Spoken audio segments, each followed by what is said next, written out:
Prilly Latukonsina baru saja membeli rumah tetangganya.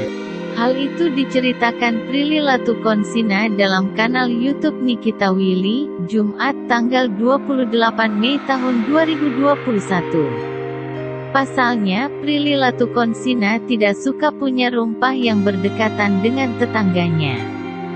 Akhirnya beli aja deh, karena kalau sampai kebeli orang, tuh rumah orang bakal dempet sama aku. Dan aku tuh kayak gak suka kalau ada rumah orang dempet, lanjut Prilly Latukonsina.